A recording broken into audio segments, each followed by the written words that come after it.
How's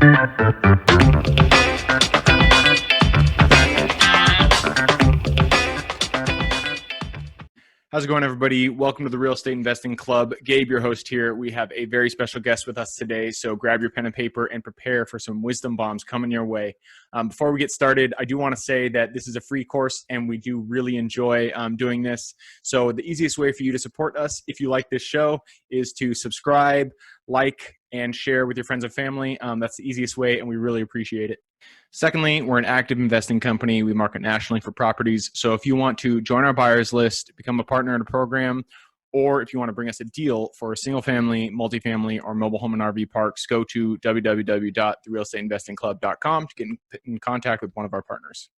Finally, we developed a course for everybody wanting to get involved in single family, multifamily, and mobile home and RV parks. So if you want to do that, if you want to learn how to invest in those asset classes, go to www.therealestateinvestingclub.com and check out our course there. That's all I have to say for now. So I hope you guys enjoy the show, and I look forward to seeing you guys on the other side. All right, we are live. Today we have Eileen Depew, attorney and broker's associate with Keller Williams in Austin. Eileen, thank you for joining us today. How are you doing? Great to be here. Doing well. That's good to hear. So why don't you get us started? Tell everybody, who you are, where you're from, and how you got started in real estate in the first place. Okay. I am from Long Island, New York. That's where I grew up. From a construction building family. My grandfather was project manager on the World Trade Center in New York. Wow. Way back in the day. And my dad and uncle were builders, both custom home builders and municipal utilities and schools on Long Island. And I remember laying out job sites with tape and string when I was a little kid. I tagged along with my dad to job sites. So I've always loved getting out, real estate, construction, and went to law school after college. I came to Texas at 16. I went to Rice University on a tennis scholarship, stayed in Houston for law school, and practiced law. I was a maritime lawyer in Houston to start, and loved that, dove right in and very, very involved. I married a lawyer, so we had pretty big careers in Houston. Loved it. Started investing in real estate, and the joke with our friends was how long we were going to be in a house, because we get bored quickly with our environment. We're Rolling Stones gather no moss, so we were moving like every 2 years. And once I had 4 kids, I wanted to slow down on the practicing law stuff, and started having more of a community-based law practice just in our small hometown. We moved north of Houston, a little town called Montgomery, where I wanted to raise my kids, and we had a ranch, and I just wanted to open a little law office in town, and took whatever walked in the door. And a lot of people walked in the door with real estate problems. So I started helping people out with real estate problems, estate planning, and started doing some more real estate investing, land, a lot of land, and then little flip houses. And really enjoyed it. I admit I started becoming a little addicted to HGTV. Oh, yeah. And, I did quickly realize that you can't, it's not as easy as it looks on TV, the home makeovers. I have absolutely no skills. Make it look too easy. Yeah. It's great for sales. Don't get me wrong. But I quickly realized I do not have the decorator gene. Yep. I have other great skills, but decorating's not my thing. So after a couple of flip projects with colossal, they were good results, but disappointing to me because I was not the designer decorator I thought I could be. You're operating out of your wheelhouse, kind of felt yes, comfortable. Out of the wheelhouse. Yep. So you know, I got more realistic and I said, you know what, let me help other people buy and sell real estate. I think I can provide very good value. So we moved to Austin about 7 years ago, and I jumped into selling real estate and helping other people with their deals. And it's been really rewarding. My first assistant was my, at the time, daughter at UT, University of Texas. And she subsequently went to Baylor Law, and she is now a real estate attorney in San Antonio.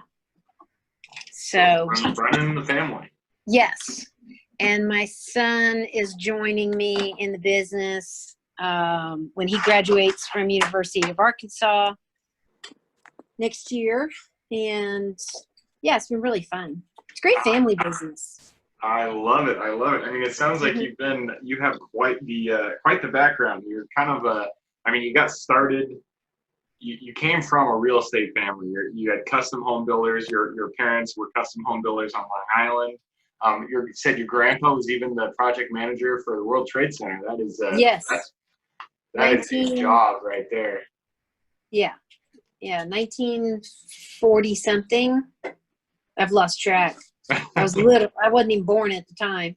I'm sure. But that was a ways ago. Yeah. My grandparents were immigrants, you know. Gotcha. Okay. I was the first person in my entire family to go to college, and yeah, they're really hardworking people, great people. That is it's a true American story. It sounds like. And so you went to law school, and then you went into maritime law. That's very unique. I mean, that had to have been fun itself. Yeah, it was really interesting. So I grew up on Long Island, and my dad was really big into boating and hunting and fishing. So I was raised outdoors, and I knew a lot about boats because I was the deckhand. I mean, and we fished in big bill fishing tournaments every weekend in the summer. Every opportunity I was on a boat, not really because I wanted to, but that's what my parents did. They're big fishermen. So, and they, I was the older kid. I had a little sister, and I was the deckhand. I was running the boat when they were on the reels, and I was throwing lines. And anyway, so you grew up on the boat, and so that's kind of how you took your law career. You went into maritime law. That's awesome. Yeah, I was one of the first women maritime lawyers to be hired by this firm, which was one of the oldest firms in Houston. Yeah. So it was neat. It was groundbreaking, and it was fun. I mean, I used to go out to the ships in the middle of the night, the Houston Ship Channel, with a 38. I would pack because in the middle of the night, it's scary. Yep. And I am not wearing a dress. I am wearing tennis shoes and blue jeans and my beeper, and interviewing ship captains and crew members because ships will collide in the night. And my job was to go out and investigate what happened and understand the law and, figure out who's right and wrong and contact all the necessary parties and litigate it. Yeah, so you had a very colorful career even before getting to real estate. After that maritime thing, you went in and you moved to Houston, it sounds like, or a suburb outside of Houston. You started doing flips, but you realized, flips aren't, it's not HGTV. As much as you wish it was HGTV, there's a lot more that goes on into it. So you decided that's not your bread and butter. You moved on, and now you're in Austin, selling real estate, being both a broker and an attorney for real estate investors, for anybody who has any issue with real estate. Does that kind of sum it up pretty well? Yes. I love it. So great. I mean, I'm glad you're on the show. We really, I was excited to have you on here because I love hearing people. I love having lawyers on the show because real estate really is a transaction-based business.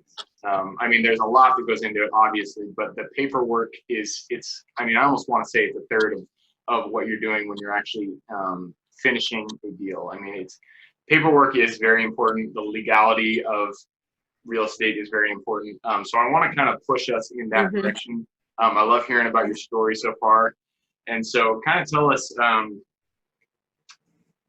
when it comes to the legal side of real estate, what is it that you think people need to be a little bit more prepared?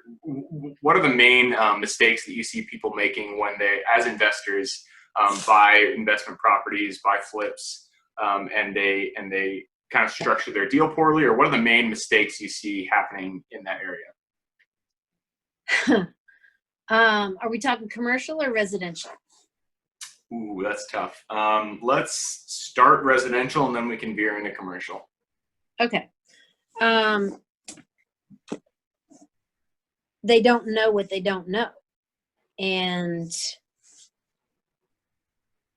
if they don't have a very experienced agent with perhaps a legal background, they're not spotting issues that are seriously there.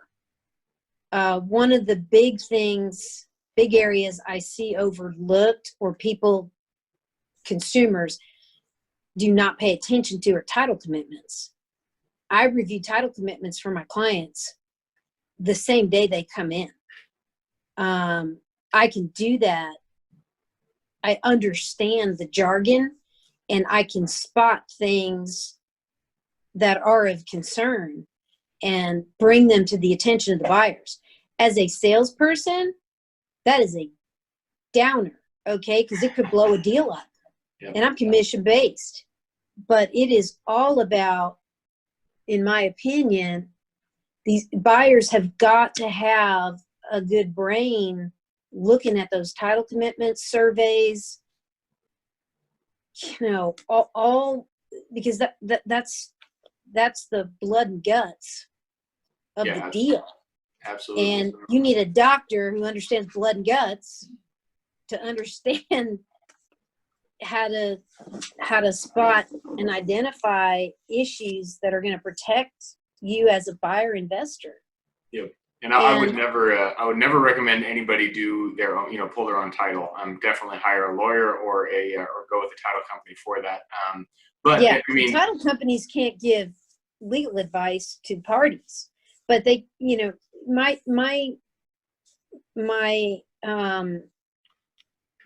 my thought is, no matter how large or small the transaction, the commitments, surveys, and the legal documents, the contract should be reviewed by an attorney. And I know the TREC forms all say right above your signature, you should consult with an attorney before you sign this. Nobody does it. Yep, that's absolutely true. If they do, it's a family member who doesn't practice real estate law, and they may spot an issue or two, but oftentimes it's not relevant.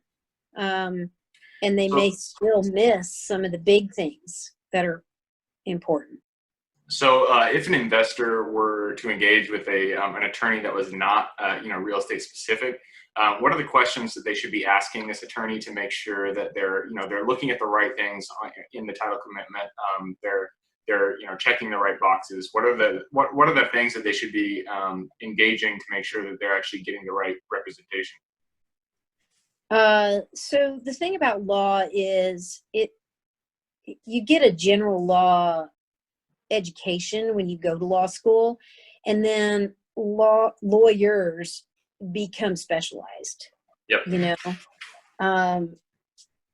Just like doctors, you wouldn't go to a heart surgeon if you've got a brain tumor, okay? Right. And you got to get a brain tumor removed. Your heart surgeon is not your guy.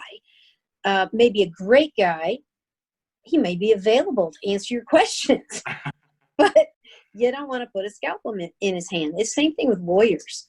If your brother-in-law is a bankruptcy lawyer, he may know a little bit about real estate because he remembers taking the class and taking the bar exam, had some real estate on it. But in terms of problem solving, really digging into the issues, or more particularly, how to resolve the issue. That's the most important thing. How to build the bridge to get over that hurdle that is found in the chain of title or the survey or what have you. And that's where real estate specific lawyers come in. They understand not only how to identify problems, but what to do about it, and is it fixable, and how you fix it, and how long it takes to fix, and how much it's going to cost to fix it. Most things are fixable, but you just got to be in the right hands to be able to do it. Mm-hmm. Yeah, we actually, my partners and I, we ran into an issue recently. We were closing on a mobile home park out in South Carolina, and it turns out we still don't know how it happened, but for some reason there was, back in the day when this mobile home park was first built, somebody else was on title. And the current owner had no idea about it, but this person had legitimate claim to title because she was on the title. And so we hired a lawyer, and they went and they found this person. She just was some random girl out in South Carolina, and we had to get her to sign it off and sign off her claim to it, because she didn't even know she was on title either. So that is just an example of why you need somebody who's really versed in the title process in order to make it, in order to safeguard your transaction. So I love it. So title is obviously a huge thing when you're closing transactions. There's a whole bunch of other legal aspects that come into play. How about partnerships? So when people go in to buy real estate together, individuals go to buy together, entities go to buy together. How do you go about coaching them on structuring those deals? Document, and have a great partnership agreement. My husband, who I've mentioned earlier, is an attorney.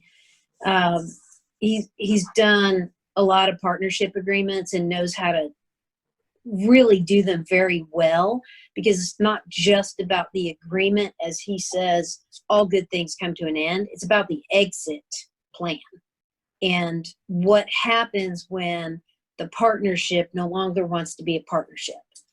That's where all the disputes arise generally in partnership agreements, that they weren't well drafted to start, and then the exit plan, either they didn't address the exit plan, who gets what and when in the partnership agreement, or it's very vague, and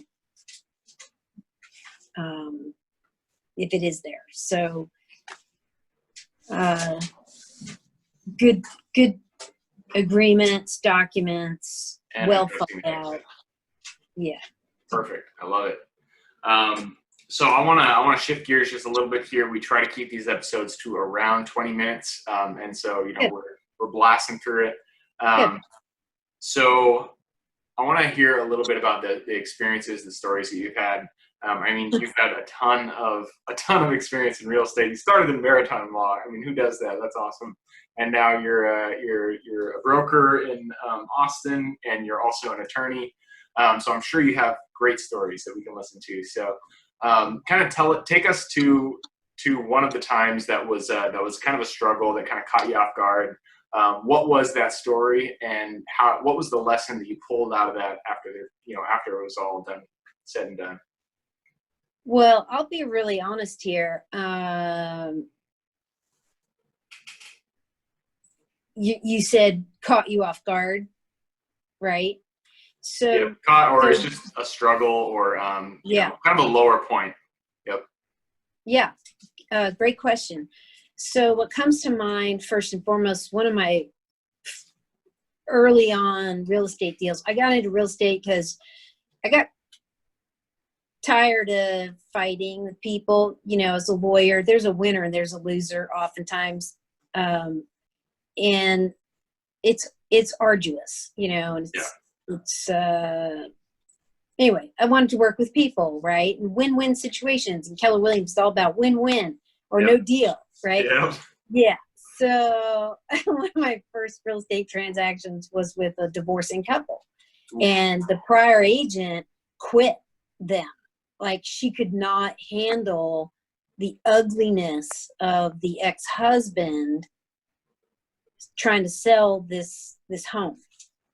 And he was a doctor, and she was a doctor, and I had to get in the middle of that. And that, the reason I got the listing was because this other agent was quitting. She just couldn't handle it anymore. And my broker at the time said, Eileen, we think you can handle this, which was either because they thought, you know, I could match the intensity of the parties or what. But I think what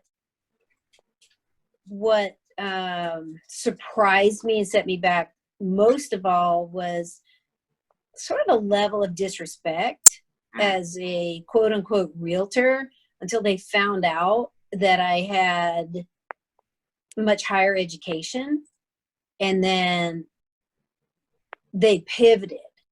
Gotcha. Okay. And then they got in line, and I said, here's how it's going to be, guys. You know, she's a lawyer. Like, she's got a law degree. It's time to step in line. And it wasn't like I was telling them what to do.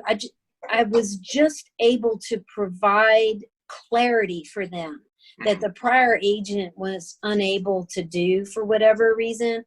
I think, you know, it's easy for some people, especially if they're angry, to intimidate you, you know, because they're going through transitions themselves. Yep. And it's a very stressful period of time, selling a home, and also your family is splitting up. Just not pleasant.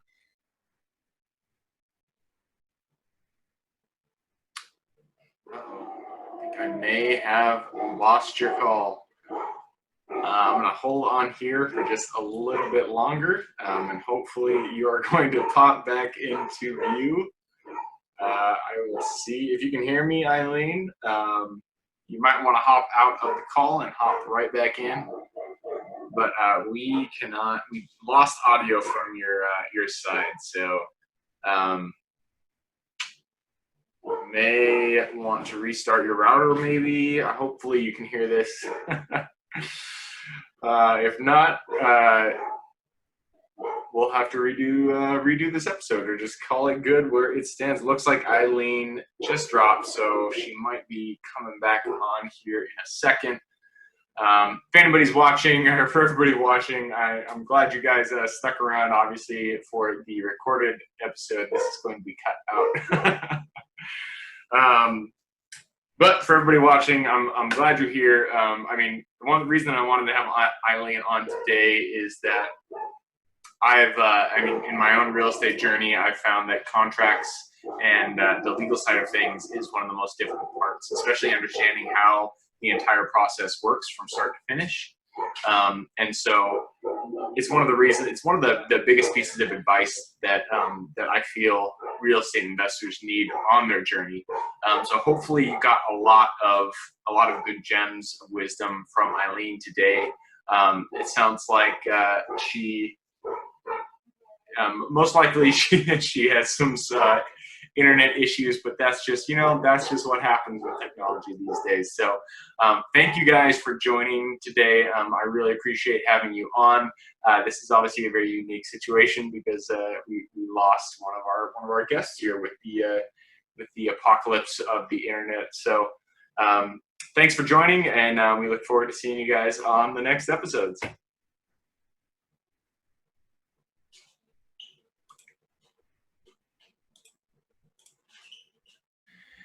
Thank you for joining us on the Real Estate Investing Club. If you've watched this far, I'm sure you've gotten a little bit of value out of this. So we would appreciate it if you hit that thumbs up, share it with your friends or family, whatever it may be. And if you'd like to share or partner with us on a deal, we absolutely love partnering on deals and are always looking for quality projects. Go to www.therealestateinvestingclub.com to get in contact with one of our partners. Otherwise, I hope you guys have an absolutely fantastic day, and I look forward to seeing you on the next episode.